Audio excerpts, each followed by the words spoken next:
بیت المقدس مسلمانوں کا قبلہ اول ہے، اس میں کوئی شک نہیں کہ بیت المقدس یہودیوں، عیسائیوں اور مسلمانوں تینوں کے ریلیجن کے لیے مقدس مقام کی حیثیت رکھتا ہے۔ حضرت سلیمان علیہ نبینا علیہ السلام نے انسانوں سے نہیں بلکہ جنوں کی ایک جماعت سے اس کام کو کروانا شروع کیا، اس لیے اس عمارت کو ہیکل سلیمانی بھی کہا جاتا ہے۔ آقا کائنات جناب محمد رسول اللہ صلی اللہ تعالی علیہ وسلم کی ہجرت کے 1 سال 5.5 مہینے کے بعد قبلے کی تبدیلی ہوئی اور اللہ پاک نے پیارے آقا علیہ السلام کی خواہش کے مطابق مسلمانوں کا جو کعبہ ہے، قبلہ ہے، وہ کعبہ کو فرما دیا۔ اس مقام پر آج بھی مسجد قبلتین قائم ہے۔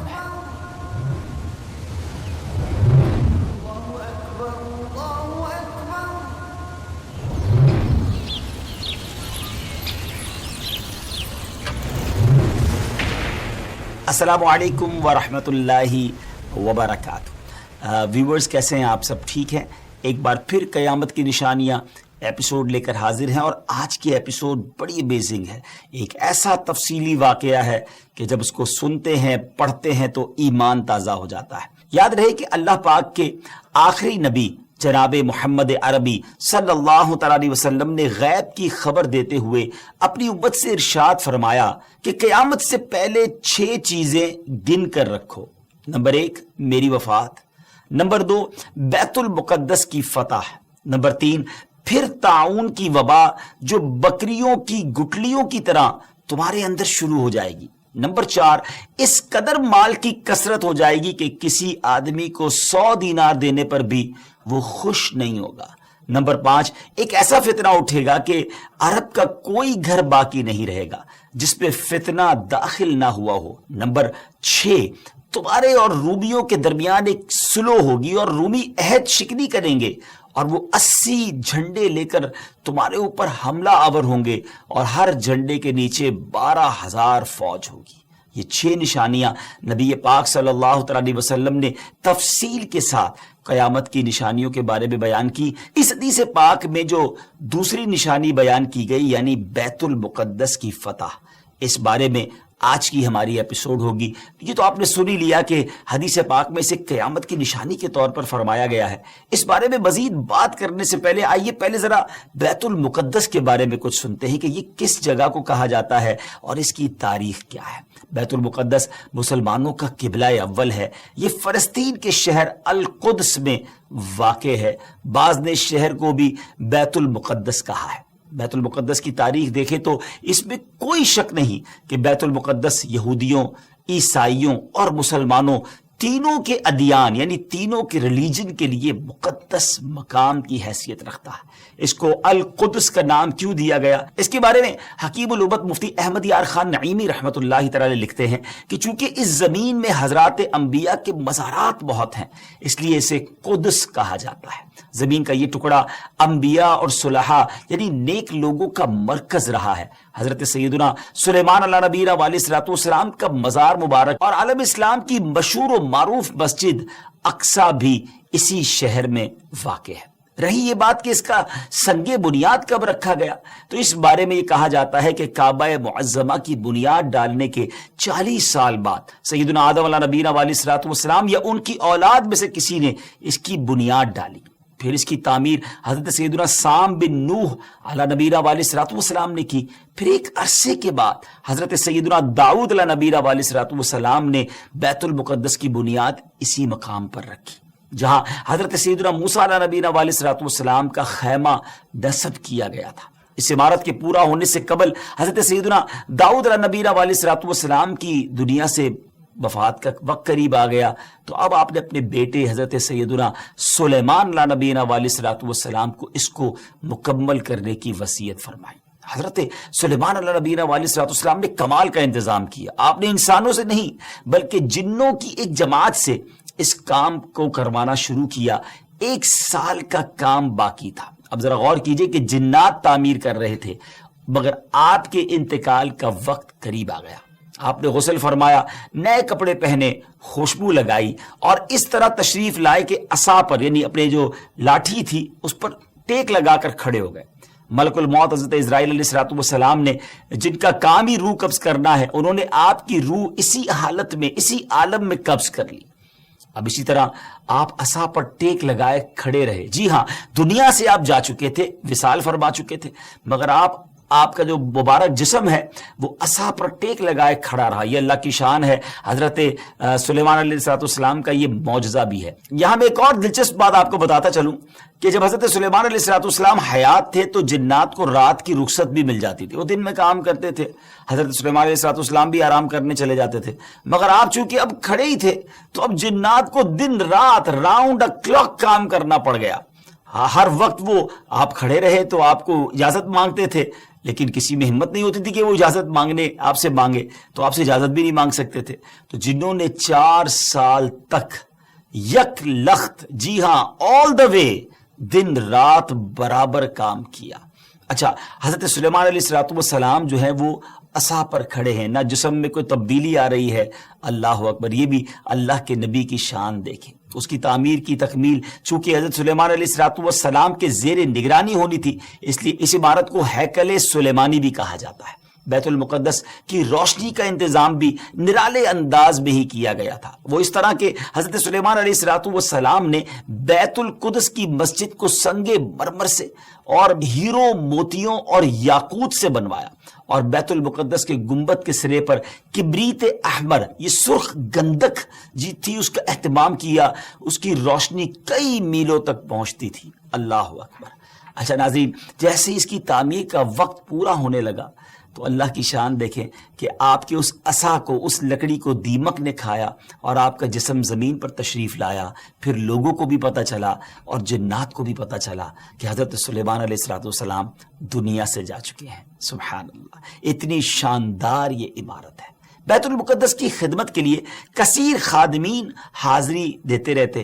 ایک وقت ایسا آیا کہ حضرت سیدنا زکریا علیہ نبی علیہ السلام کے مبارک زمانے میں بیت المقدس کے خدام کی تعداد 4000 تھی، اور خدام کے 27 یا 70 سردار تھے جن کے امیر سیدنا زکریا علیہ نبی علیہ السلام تھے.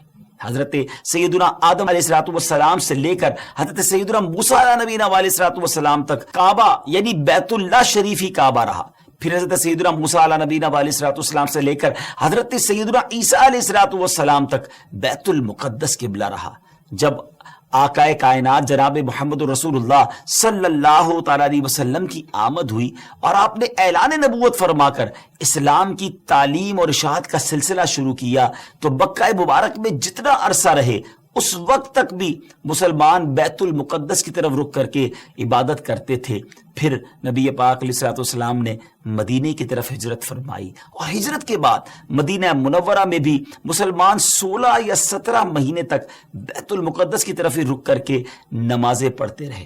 ہجرت کے 1 سال 5.5 مہینے کے بعد 15ویں رجب پیر کے دن مسجد بنی سلمہ میں نماز ظہر کے درمیان قبلے کی تبدیلی ہوئی، اور اللہ پاک نے پیارے آقا علیہ السلام کی خواہش کے مطابق مسلمانوں کا جو کعبہ ہے، قبلہ ہے، وہ کعبہ کو فرما دیا، اور اب مسلمان کعبے کی طرف رخ کر کے نماز ادا کرنے لگے. اس مقام پر آج بھی مسجد قبلتین قائم ہے. حضرت سلیمان علیہ السلام کے بعد بنی اسرائیل کے زوال کے ساتھ ہی بنی اسرائیل 2 حصوں میں منقسم ہو گئے، تقسیم ہو گئے. ہیکل سلیمانی کی عزت میں بھی کمی آ گئی. ویسے تو ہیکل سلیمانی پر کئی حملے ہوئے، مگر ایران کے بادشاہ بخت نصر نے جو فلسطین پر حملہ کیا تھا اس میں ہیکل سلیمانی کو مکمل طور پر مسمار کر دیا اور بڑے پیمانے پر یہودیوں کا قتل عام کیا. تورات جلا دی گئی، اور اس وقت یہودی غلاموں کو دریائے فرات کے کنارے آباد کیا گیا، اور انہوں نے اس بستی کا نام تل ابیب رکھا. اس کے بعد ایران کے پہلے کسرا خسرو نے یہودیوں کو واپس فلسطین جانے کی اجازت دے دی. تب وہ جنوبی فلسطین میں آ کر آباد ہوئے اور ہیکل سلیمانی کی اثر نو تعمیر کی، مگر یہ تعمیر بھی زیادہ عرصے قائم نہ رہ سکی، اور 70 عیسوی میں روم کے بادشاہ توتس نے ایک مرتبہ پھر ہیکل سلیمانی پر حملہ کیا، اسے مسمار کر دیا اور یہودیوں کو فلسطین کے جنوبی حصے سے بھی نکال دیا. یوں فلسطین مکمل طور پر یہود سے خالی ہو گیا تھا. حضرت عمر فاروق رضی اللہ تعالیٰ عنہ کے عہد خلافت میں جب فلسطین فتح کیا گیا اس وقت وہاں عربی النسل قبائل آباد تھے. اسلامی لشکر کے سپہ سالار سیدنا ابو عبیدہ بن جرہ رضی اللہ تعالیٰ عنہ نے فتح یرموک کے بعد اسلامی لشکر کے ساتھ آپ دمشق آ چکے تھے۔ آپ نے اپنے اصحاب سے مشورہ کیا کہ قیصاریہ روانہ ہو یا بیت المقدس۔ حضرت سیدنا معاذ بن جبل رضی اللہ تعالیٰ عنہ کے مشورے پر عمل کرتے ہوئے سیدنا فاروق اعظم رضی اللہ تعالیٰ عنہ کی بارگاہ میں ایک مکتوب روانہ کیا گیا، دونوں شہروں میں سے کس شہر کا انتخاب کیا جائے۔ سیدنا فاروق اعظم رضی اللہ تعالیٰ عنہ نے جلیل القدر صحابہ کرام علیہ رضوان سے جب مشورہ کیا تو مولا علی شیر خدا کرم اللہ تعالیٰ وجہ الکریم نے فرمایا کہ اے امیر المومنین، آپ اسلامی لشکر کو بیت المقدس کی طرف روانگی کا حکم دیں۔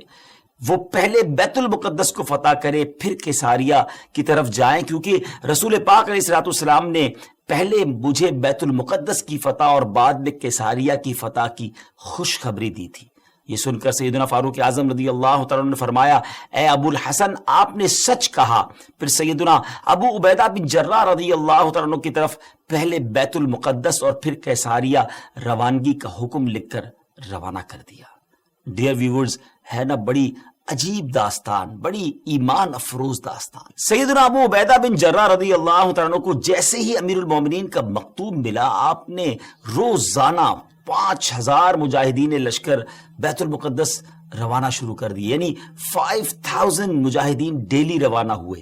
بیت المقدس کا جو قلعہ تھا، جو فورٹ تھا، وہ بڑا مضبوط تھا۔ رومیوں نے یرموک کا حال سن کر پوری تیاری کر رکھی تھی۔ اسلامی لشکر کے جاتے ہی انہوں نے قلعے کا محاصرہ کیا، اس کو سراؤنڈ کر لیا۔ حضرت ابو عبیدہ بن جرہ رضی اللہ عنہ کے حکم سے روزانہ اس فورٹ پر، اس قلعے پر حملہ کیا جاتا۔ 11 دن تک حملہ کرتے رہے، مگر کوئی خاص پیش رفت نہ ہوئی، کوئی پروگریس نہ ہو رہی تھی۔ 11ویں دن خود سیدنا ابو عبیدہ بن جرہ رضی اللہ تعالیٰ عنہ سیدنا خالد بن ولید رضی اللہ تعالیٰ عنہ تشریف لائے۔ مجاہدین نے تکبیر و تحلیل کی صدائیں بلند کی، خوب نعرے لگائے، تو رومیوں کو بھی معلوم ہو گیا کہ اسلامی لشکر کا کوئی بڑا سردار آ گیا ہے۔ وہ سب پریشان ہوئے، اپنے سب سے بڑے راہب قمامہ کے پاس گئے اور ساری صورتحال بیان کی۔ جب اسے معلوم ہوا کہ مسلمانوں کا سردار آ گیا ہے، وہ بہت پریشان ہوا اور کہنے لگا، اب تمہاری ہلاکت نزدیک ہے، کیونکہ میں نے پچھلی کتابوں میں پڑھا ہے کہ ملک شام کو محمد الرسول اللہ صلی اللہ تعالی علیہ وسلم کا ایک سرخ رنگ کا صحابی فتح کرے گا۔ اگر یہ وہی سردار ہے تو صلح کے علاوہ اب تمہارے پاس کوئی دوسری صورت نہیں ہے۔ پھر وہ اسلامی لشکر کے سپہ سالار کو دیکھنے کے لیے قلعے کے دیوار پر آیا۔ سیدنا ابو عبیدہ بن جرہ رضی اللہ تعالیٰ کو بلایا۔ آپ رضی اللہ تعالیٰ جب آگے گئے تو ان سے بھی وہی بات کی۔ حضرت ابو عبیدہ بن جرہ نے کہا، یا تو تم اسلام قبول کر لو یا جزیہ دے کر امان حاصل کر لو، پھر ہم سے جنگ کرنے کے لیے تیار ہو جاؤ۔ لیکن اس راہب قمامہ نے سیدنا ابو عبیدہ بن جرہ رضی اللہ تعالیٰ کی بات کا کوئی جواب نہ دیا، فقط خاموشی سے وہ بس آپ کو دیکھتا رہا اور پھر واپس چلا گیا۔ اس نے اپنی قوم سے کہا کہ یہ وہ شخص نہیں ہے جس کے بارے میں نے کتابوں میں پڑھا ہے، لہٰذا تم ان سے جنگ کرتے رہو، یہ تمہارا بال بھی بیکا نہیں کر سکتے۔ سیدنا ابو عبیدہ بن جرہ رضی اللہ تعالیٰ نے بھی وہاں سے واپس آ کر اسلامی لشکر کو جنگ کا حکم دے دیا۔ روزانہ اسلامی لشکر اس فورٹ پر، اس قلعے پر حملہ کرتا، رومی تیروں کی برسات کرتے، دونوں طرف سے جانی نقصان بھی ہوتا، سپاہی زخمی بھی ہوتے۔ لڑائی 4 ماہ تک جاری رہی۔ جی ہاں ویورز، 4 منتھ تک یہ لڑائی جاری رہی۔ اہل شہر تنگ آ گئے۔ وہ دوبارہ اپنے جو سردار تھا، جو ان کا لیڈر تھا قمامہ، اس کے پاس گئے، ساری صورتحال بیان کی۔ وہ نصرانی راہب جو تھا وہ پھر قلعے کی دیوار پر آیا اور سیدنا ابو عبیدہ بن جرہ رضی اللہ تعالیٰ عنہ سے کہنے لگا کہ ہم ہر حال میں تم سے جنگ کریں گے، البتہ ہمارے شہر کو صرف ایک ہی شخص فتح کرے گا جس کے اوصاف ہماری کتابوں میں لکھے ہوئے ہیں، وہ تم نہیں ہو۔ سیدنا ابو عبیدہ بن جرہ رضی اللہ تعالیٰ نے فرمایا کہ تمہاری کتابوں میں اس کے کیا اوصاف لکھے ہوئے ہیں؟ اس نے کہا، وہ ہم تمہیں نہیں بتائیں گے، البتہ اسے دیکھ کر ہم فوراً پہچان لیں گے کہ یہ وہی شخص ہے۔ ہاں، اگر تم اس کا نام جاننا چاہتے ہو تو ہم اس کا نام بتا سکتے ہیں۔ اللہ اکبر! ان کی کتابوں میں اس صحابی کا نام بھی موجود تھا۔ آپ رضی اللہ تعالیٰ نے فرمایا کہ ٹھیک ہے، تم اس کا نام ہی بتا دو۔ اس نصرانی راہب نے کہا کہ جو شخص ہمارے اس شہر کو فتح کرے گا وہ محمد الرسول اللہ صلی اللہ تعالی علیہ وسلم کا صحابی ہوگا، اور اس کا نام عمر بن خطاب ہے، جو فاروق کے لقب سے مشہور ہوگا، اور وہ نہایت سخت گیر ہوگا، اللہ کے کاموں میں کسی ملامت کرنے والے کی ملامت کی پرواہ نہ کرے گا۔ سیدنا ابو عبیدہ بن جرہ رضی اللہ تعالیٰ عنہ نے جیسے ہی یہ سنا تو مسکرا دی اور خوش ہو کر فرمایا فتحنا البلد ورب الکعبہ، یعنی رب کعبہ کی قسم ہم نے اس شہر کو فتح کر لیا۔ پھر آپ اس راہب کی طرف متوجہ ہوئے اور فرمایا تم جن کا ذکر خیر کر رہے ہو وہ ہمارے خلیفہ ہیں، ہمارے نبی علیہ الصلوۃ والسلام کے جلیل القدر صحابی ہیں۔ راہب نے کہا اگر واقعی ایسی بات ہے تو تم جنگ موقوف کر دو اور انہیں یہاں بلاؤ، اگر ان میں تمام صفات وہی ہوئی جو ہمارے علم میں ہیں تو ہم ان کے لیے شہر کے دروازے بغیر جنگ کے کھول دیں گے اور ان کو جزیہ بھی ادا کریں گے۔ آپ رضی اللہ تعالیٰ عنہ نے یہ بات منظور فرما لی۔ نصرانی راہب سے گفتگو کرنے کے بعد سیدنا ابو عبیدہ رضی اللہ تعالیٰ عنہ نے جب وہ تشریف لائے اور نصرانی راہب سے ہونے والی گفتگو کی تفصیلات لشکر میں سب کو بتائی تو تمام مجاہدین خوش ہو گئے۔ ایک مکتوب جس میں تمام تفصیلات انہوں نے لکھی سیدنا عمر فاروق رضی اللہ تعالیٰ عنہ کی بارگاہ میں انہوں نے پیش کر دی اور وہاں وہ خط بھیج دیا گیا۔ اللہ اکبر، جب یہ خط مدینہ منورہ پہنچتا ہے، حضرت سیدنا میسرہ بن مسروق رضی اللہ تعالیٰ عنہ مدینہ منورہ پہنچتے ہیں، بارگاہ فاروقی میں حاضر ہوئے، سلام عرض کیا، فرمایا خوشخبری لائے ہو؟ عرض کیا رب کعبہ کی قسم خوشخبری ہے۔ پھر وہ مکتوب بارگاہ فاروقی میں پیش کیا گیا۔ سیدنا فاروق اعظم رضی اللہ تعالیٰ نے جب مکتوب پڑھا، صحابہ کرام سے مشورہ کیا اور اس ملک شام کی طرف سفر کا ارادہ کر لیا، تیاری شروع فرما دی۔ امیر المومنین سیدنا فاروق اعظم رضی اللہ تعالیٰ کا بیت المقدس جب جانے کا فیصلہ ہوا، یہ خبر سن کر مدینہ منورہ میں خوشی کی لہر دوڑ گئی۔ اپنے سفر کا آپ آغاز فرماتے ہوئے سب سے پہلے آپ مسجد نبوی شریف میں آئے، آپ نے 4 رکعت نماز ادا کی نبی پاک علیہ الصلوۃ والسلام کی بارگاہ میں، حضرت ابوبکر صدیق رضی اللہ تعالیٰ کی بارگاہ میں سلام پیش کیا، پھر اس کے بعد حضرت عمر فاروق رضی اللہ تعالیٰ عنہ نے اپنا سفر شروع کر دیا۔ مولا علی کرم اللہ تعالیٰ وجہ الکریم کو اپنا نائب مدینے میں مقرر کیا اور چند اصحاب کو ساتھ لیا اور اب ملک شام کی طرف روانہ ہو گئے۔ آپ رضی اللہ تعالیٰ کے سفر کی یہ نوعیت ہوتی تھی کہ نماز فجر کے بعد سفر طے فرماتے اور ظہر کے وقت کسی مقام پر ٹھہر جاتے، وہاں اپنے اصحاب کو واعظ و نصیحت فرماتے، اللہ عز و جل کا خوف، عبادت کا تذکرہ، آخرت وغیرہ پر مشتمل بیان فرماتے اور اس کے بعد ستو اور کھجور وغیرہ سے اپنا لنچ کرتے تھے۔ کیسا سادہ کھانا تھا امیر المومنین کا۔ جن جن راستوں سے آپ گزرتے تھے وہاں کے لوگ اپنے مقدمات، اپنی عرضیاں لے کر آپ کے پاس آتے، قرآن و حدیث کی روشنی میں آپ ان کا فیصلہ بھی فرماتے جاتے، یہاں تک کہ ملک شام کی سرحد میں داخل ہو گئے۔ اللہ اکبر، آپ نے عربی شاہ سواروں کا ایک قافلہ دیکھا۔ سیدنا زبیر بن عوام رضی اللہ عنہ کو وہ آگے بھیجا کہ معلوم کرو یہ لوگ کون ہیں، تو حضرت زبیر بن عوام رضی اللہ عنہ نے خبر دی کہ حضور جو لشکر اس وقت آپ کا بیت المقدس میں انتظار کر رہا ہے، اس لشکر والوں نے ایک دستہ بھیجا ہے کہ خوشخبری لے کر آئیں کہ امیر المومنین تشریف لا چکے ہیں یا نہیں۔ پھر وہ قافلہ سیدنا فاروق اعظم رضی اللہ عنہ کی بارگاہ میں حاضر ہوا، ہدیہ سلام کے بعد کہا، مصافحہ کیا، دست بوسی کی، اور فاروق اعظم رضی اللہ تعالیٰ عنہ نے ان سے پوچھا کہ تم لوگ یہاں کس لیے آئے ہو؟ عرض کی حضور اے امیر المومنین، آپ کی تشریف آوری کے انتظار میں پورا اسلامی لشکر اپنی آنکھیں بچھائے، پلکیں بچھائے ہوئے ہے اور گردنیں اٹھا اٹھا کر لوگ مدینہ منورہ سے آنے والے راستے پر نظریں جمائے ہوئے ہیں۔ ہر شخص آپ کے دیدار کے لیے بے چین ہے، لہٰذا اسلامی لشکر کے سپہ سالار امین الامت حضرت سیدنا ابو عبیدہ بن جرہ رضی اللہ تعالی عنہ نے آپ کی بارگاہ میں خبر معلوم کرنے کے لیے بھیجا ہے۔ حضور اگر آپ اجازت دے دیں تو میں جلدی واپس جا کر لشکر کو آپ کی آمد کی خوشخبری سنا دوں۔ آپ رضی اللہ تعالیٰ عنہ نے اسے اجازت دے دی۔ اس قافلے نے لشکر اسلام میں پہنچ کر سب کو خبر دے دی کہ الحمدللہ امیر المومنین شام کی حدود میں داخل ہو گئے ہیں۔ ہر شخص چاہتا تھا کہ وہ جائے استقبال کے لیے، مگر سیدنا ابو عبیدہ بن جرہ رضی اللہ تعالیٰ عنہ نے لشکر کو وہیں ٹھہرنے کا حکم دیا اور خود امیر المومنین کی بارگاہ میں استقبال کے لیے حاضر ہو گئے۔ سیدنا ابو عبیدہ بن جرہ رضی اللہ عنہ کا قافلہ امیر المومنین کے اس مدینے سے آنے والے مدنی قافلے سے ملا۔ سیدنا ابو عبیدہ بن جرہ اپنی اونٹنی پر سوار ہو کر آئے تھے۔ آپ نے اپنی اونٹنی بٹھائی، نیچے اترے، امیر المومنین کی خدمت میں ہدیہ سلام پیش کیا، مصافحہ کیا، گلے ملے، بقیہ اصحاب نے بھی اس طرح ملاقات کی۔ پھر یہ قافلہ اسلامی لشکر کی طرف روانہ ہوا۔ اللہ اکبر، سوچئے کیسا منظر ہوگا جب یہ قافلہ بیت المقدس پہنچا۔ مجاہدین نے نہایت شاندار استقبال کیا، تمام مجاہدین نے آپ سے ملاقات کی، آپ کی دست بوسی کی، پھر آپ نے ان سے نہایت فصیح و بلیغ خطبہ بھی دیا، تمام مجاہدین کو اعمال صالحہ، تقوی و پرہیزگاری وغیرہ اختیار کرنے کی نصیحت اور تنبیہ فرمائی۔ خطبے سے فارغ ہو کر سیدنا ابو عبیدہ بن جراح رضی اللہ تعالیٰ عنہ نے ملک شام کی جنگوں کو بالتفصیل بیان کیا، جنہیں سن کر فاروق اعظم رضی اللہ تعالیٰ عنہ کبھی روتے اور کبھی خوش ہوتے، دونوں میں گفتگو ہوتی رہی یہاں تک کہ ظہر کا وقت ہو گیا۔ مؤذن رسول سیدنا بلال حبشی رضی اللہ تعالیٰ عنہ، جو نبی پاک علیہ الصلوۃ والسلام کی دنیا سے پردہ فرمانے کے بعد مدینہ طیبہ سے ملک شام چلے آئے تھے، لشکر اسلام میں شامل ہو کر وہ بھی جہاد میں مصروف ہو گئے تھے۔ حضرت جناب رسول اللہ صلی اللہ تعالیٰ علیہ وسلم کے وصال ظاہری کے بعد آپ نے اذان کہنا چھوڑ دی تھی۔ اپنے آقا و مولا علیہ الصلوۃ والسلام کی جدائی اور فرقت کے رنج میں وہ ایسے شکستہ دل تھے کہ اذان دیتے وقت انہیں سخت غم اور جو ہے وہ رنج لاحق ہو جاتا تھا، محبوب کی یاد ستاتی تھی، اتنی گریہ وزاری ہوتی تھی کہ اذان کو کمپلیٹ کرنا مشکل ہو جاتا تھا۔